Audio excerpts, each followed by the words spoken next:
Sup, ladies and germs? Here, and today we're talking mobile games.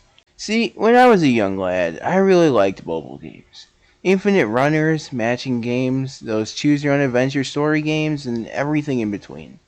Anything I could play on my way to and from school. Now, while we'll get to the others eventually, today I want to talk about Infinite Runners. Specifically, the four most popular back in the day, and one I discovered later but believed to be the best of them all. Note that places 4 through 2 are my opinion, and subject to change as some of them still get updates.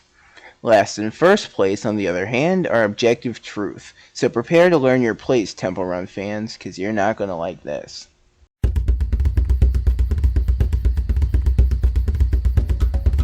First, or rather last, is Temple Run, and I'm not gonna sugarcoat it.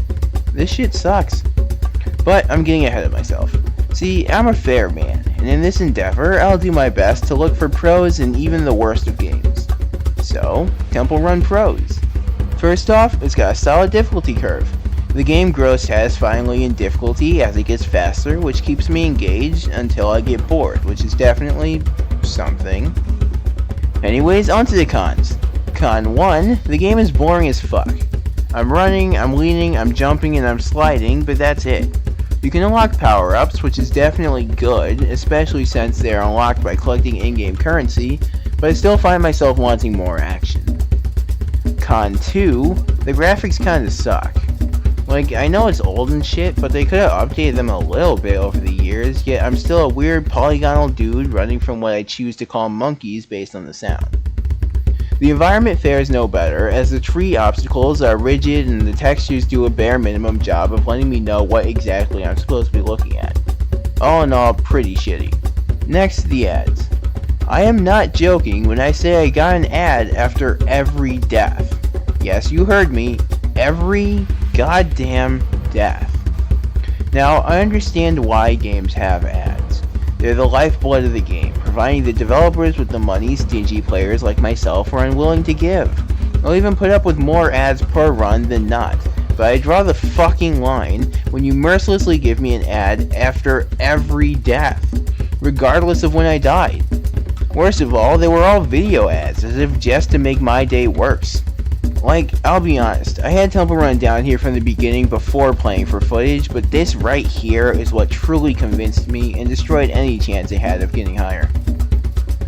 Now, while that's the end of my notes for Temple Run Senior, I have some for Junior too, and I'll tell you now, it's a marked improvement. So let's start over with the pros. First of all, it gave 4 ads out of 6 runs. An improvement to be sure, but still not the best ad to run ratio. That said, measured against its predecessor, it's much more bearable, so it gets a point. Additionally, the gameplay is a tad more exciting due to the larger variety of obstacles, perks, and the ability gauge. Kinda sucks that the whole gauge depletes when you mess up, but I wasn't expecting perfection. The abilities themselves are solidly fun or satisfying to use and help to add a touch of flavor to the overall gameplay. Same with obstacles that span multiple lanes or water slide bits on Sky Summit. Speaking of Sky Summit, the inclusion of maps, more characters, and updated art gives this game a huge boost in character. Character being another word for personality in this case. The art is a huge help in making the game feel less basic in comparison to Temple Run the first. It feels fresh and slightly more like it belongs past the year 2010. The maps and characters work to add depth to the game and make it feel semi-alive. Like I'm a globe-trotting adventurer who's got marks all over the world, racing against other adventurers who also want my ugly-ass idol. I can even headcanon some motivations for them, but that's probably not something everyone does. Either way, the game is just more engaging now that I can get a change of scenery and character every once in a while. But, to literally nobody's surprise, this game is not without its faults. Con number 1, like I said before, 4 ads and 6 runs is still really shitty, but I won't harp on that any longer. Con 2, the game is pay to have fun. It's easy enough to play and do well, but remember those perks I mentioned? You get a handful at the beginning and have to pay real money for more. Think that sucks? Well, we're just getting started. Along with the perks, which admittedly don't cost much but are still real money, you gotta pay for 2 of the maps, and the others, while costing in-game money, cost a lot of the hard-to-get kind. I imagine it's fully attainable if you play enough, but that's a lot of hours into this game meant for zoning out on a long car ride. And last but not least, some of the characters cost real money, but that's more acceptable since it's only 4 out of 24. The rest are attainable through in-game currency, and an acceptable amount at that. All in all, it's not too bad, and you can definitely play the game without them, but it'd be nicer if they were all attainable through in-game currency with the option to buy with real money for the impatient players. Anyways, that about does it for Temple Run. The first one is pretty shitty and outdated, while the second is a major improvement but still fails in comparison to the others. Next, Subway Surfers. Subway Surfers is definitely a classic, and one I played a lot as a kid. It even helped me through a particularly unfun time in my life, but I swear there's no bias here. I ran the math and it's just superior to Temple Run. Now let me tell you why. First pro, an abundance of characters. The game is lively as fuck and there's no hiding it. For example, the plot of a group of street urchins getting chased by the cops for tagging the trains in the titular subway, though I don't think we've ever been underground, but I digress. The large and still growing cast of characters works to keep the world alive, and in lieu of unique stages to choose from, we travel to a new location with every update.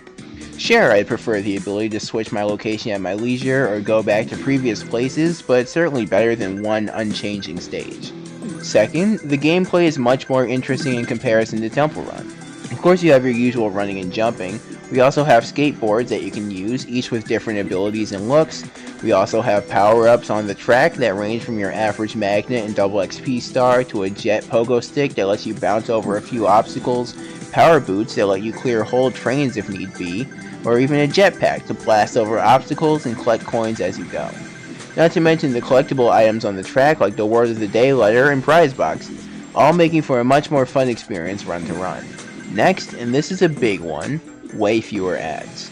Not only were there only 2 ads in 6 runs, cutting Temple Run 2's amount in half, but Subway Surfers doesn't seem to give ads if you fuck up early on.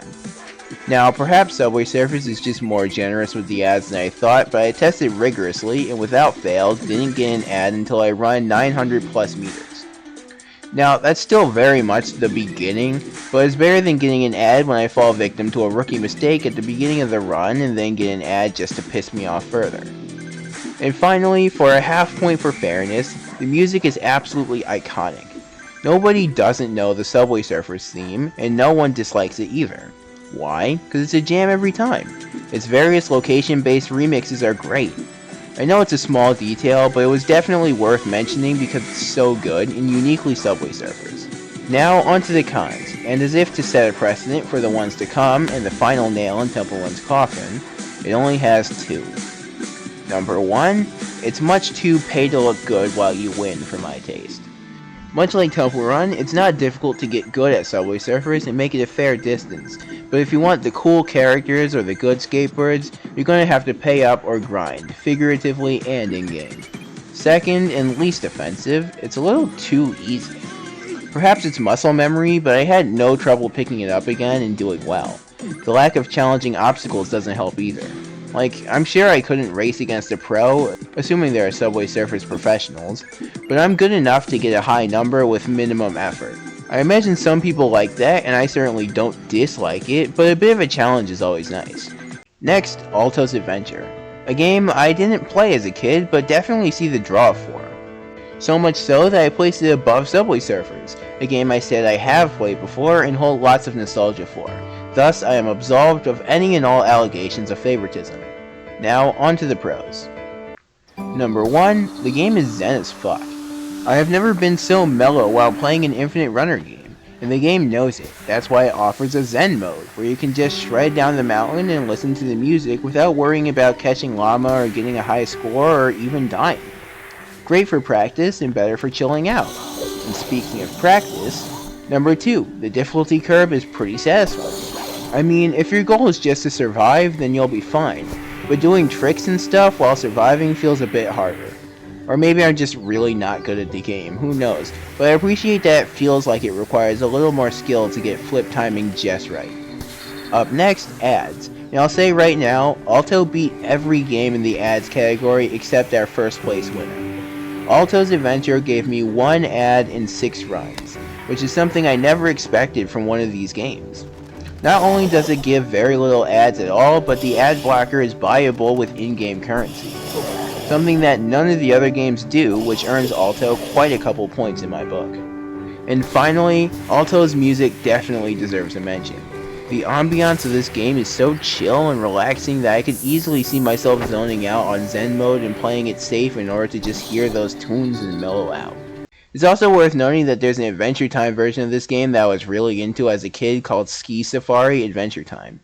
It's entirely possible that these games have nothing to do with each other and it was just designed after Alto, but I like it enough that I thought it was worth mentioning. If you like Adventure Time and or Alto, then you might like Ski Safari too, and vice versa. Now, on to the cons. Well, con, singular for Alto. Alto, for all its chillness and zen-ness, is kinda boring in my opinion. I can idle on it for a little while, but probably only 15 minutes to a half hour tops. But without constant improvement, it even gets a bit stale after a while, which is not a quality I want in my Infinite runners, but that doesn't mean you'll be bored, so I highly recommend checking it out. Next on the docket is one I imagine everyone saw coming as soon as they heard Infinite Runners. It's my friend and yours, Jetpack Joyride, coming in at second place. Now, first pro, the character, and boy does Jetpack Joyride have lots of it. The game is dripping with personality. The cool secret lab setting, Barry canonically breaking in to steal the top secret, likely still experimental minigun jetpack, the panicked running of lab scientists as you mow them down from above as we make our escape. Half-Brick is really good at giving their games personality, and this one is no exception. And that's not even mentioning the events that the game still gets after all these years. Definitely a big check in the character category if you ask me. Second pro, tons of customization. Now, this admittedly plays into the character a bit, but there's just so much that it deserves its own pro. From costumes to jetpacks to vehicles, if it's directly attached to the player, you can probably change it. Now, to be fair, some stuff does cost real money, but much less than I initially expected, so while a tad pay to look good while you win, not quite enough to be a deduction. Third pro, interesting gameplay. To nobody's surprise, seeing as it's so high up here, Jetpack Joyride is really fun to play. With gadgets that you unlock by buying other gadgets to vehicles ranging from a teleporter and motorcycle to a robot dragon named Mr. Cuddles and a gravity suit that changes gravity, duh. And last but not least, a slots mechanic where you can pick up tokens to use at the end of a run for a chance at more money, a bond to boost your distance, or even a full revive to keep playing and collecting more tokens. All of these things come together to make an incredibly fun run for anyone competent enough to grab it. Fourth, it's idleable. This is a game I can zone out to. A game I can keep playing over and over to pass the time. Exactly what Infinite Runners are for. It's also worth noting that the difficulty curve is pretty decent, so I don't have to worry about fucking up immediately, but when I get a good run, I know it, and it feels good. Boy, after all those pros, it really feels like nothing could drag this game down. And while I'd love to pull a fake out and say you're wrong, this game has one glaring weakness. Con 1 of 1, the ads. The ad to run ratio was 4 and 6. Now, I already stated that I don't mind more ads than not on a good game, but Jetpack Joyride has the audacity to pull up a message asking if I like ads. If you press remove ads, you're taken to the ad blocker and asked to pay. But if you press the obnoxious I love ads button, you are given one without fail. This is terrible. Better than every death, sure, but making me give them permission to give me an ad is one of the worst things a mobile game has ever done to me, and I deeply resent it. Now, with that betrayal of my trust out of the way, we can move on to the main event. Ladies and gentlemen, boys and girls, I introduce you to the greatest Infinite Runner on the App Store, Cookie Run. Hey, stop laughing. I'm very serious. Despite its cute and childlike appearance, Cookie Run bests every other game in this list. Exhibit A, the character. This game has so much goddamn charm. It's so vibrant and whimsical and fun, and it's the first game with an active plot. Well, technically several, but focusing on the big one for right now, you start as Gingerbread. A young gingerbread cookie baked by a witch who yearns for freedom. So he, along with a couple friends, break out of the oven and set out on an adventure through the colorful world of Cookie Run. This, along with the constant events which add new cookies and pets to the game, cement Cookie Run as the clear winner in the character category by a landslide. Exhibit B, the gameplay. Now, while other games on this list have more interesting control schemes, Cookie Run more than makes up for it with its vast array of characters, each with a unique ability in magic candy, pets who all correspond to a cookie and elevate their abilities, treasures with a variety of different effects, and cards, which, also do stuff. Okay, I honestly don't get cards, but they're there and you can use them. Either way, altogether, these things make for a much more interesting and varied gameplay experience than the others. Next, all the unique characters and stages. Dev Sisters still updates the games with events that introduce more characters who each get a unique pet, who then get a unique cookie trial stage themed after them. There may be location overlap, but the stages themselves have a different layout and sometimes even unique gimmicks that make them all special and wins Cookie Run lots of points for variety. Fourth, the game has an alive and thriving ranked competitive scene for anyone who likes that kind of thing. I for one am a filthy casual who learned through experience that I cannot stand with better runners who know the game better than I do. But maybe you can if that's your thing, and those of us who don't vibe with that can play on our own or get good. Either way, it's still worth mentioning and something that the other games don't have. Are you starting to see why Cookie Run outshines the rest yet? Because I'm still not done. Point 5, the community. Cookie Run has a surprisingly active community. I'm not really part of it, but I like the camaraderie, and I can be part of a community by joining an in-game guild filled with real people I can talk to and compare myself against. They even hold guild wars, where you can play with your guild mates to defeat others. Now that's what I call community. And finally, the ads. Guess what? There are none. You heard me right, folks. There are no unsolicited ads in the entire game. Only clearly labeled watch an ad to do or get this things, and I can't tell you what a breath of fresh air that is. In this day and age, when I expect more ads per run than actual playtime, a game that has 0 unsolicited ads is incredible, and definitely worth several points towards Cookie Run. Man, all that, and I didn't even mention the fact that every character has a bio and relationship with other cookies, or that the music is really fun. Note, I said fun, not great like some of the other games. But now it's time for the cons, and believe it or not, Cookie Run has 2. First, it's kinda easy. Now this, much like Subway Surfers, isn't much of an issue for me, but I figured I'd mention it for fairness sake. Second and most glaring, it went through a couple changes semi-recently, which changed the system for obtaining cookies from a gacha system where the highest level chests let you choose any 2 cookies to get guaranteed, letting you amass lots of cookies very quickly and facilitating experimentation, to this new Victory Road setup where all the unlockable cookies and pets are on a line and you get more by playing the game. Play to win is always a win, but the old system felt so much better. But don't let that stop you from trying the game yourselves. Perhaps it's less of a problem early game, and you can still get tickets good for 1 cookie and separate tickets for 1 pet on the line, completely free. So all hope is not lost. And everything else I praised this game on is still true. So with that, my rankings... What's this? Could it be? The secret #1 pick nobody expected, Flappy Bird. So with that, my rankings for the best Infinite Runner games goes Temple Run, Subway Surfers, Alto's Adventure, Jetpack Joyride, and the definitive best of the bunch, and possibly of all Infinite Runners, Cookie Run. Thank you very much for sticking around to the end of this long video, and perhaps you'll stick around for more. These solo videos aren't on an every other week schedule like the others. For the time being, they're on a whenever they get done schedule, with the tentative thing being every month. If you like this mobile game video, feel free to suggest others. My ADHD is always looking for new games to fill my time, so it'd be greatly appreciated, and if I like it enough, perhaps I'll make a video about it too. Anyways, with that, I'll see you on the flip side.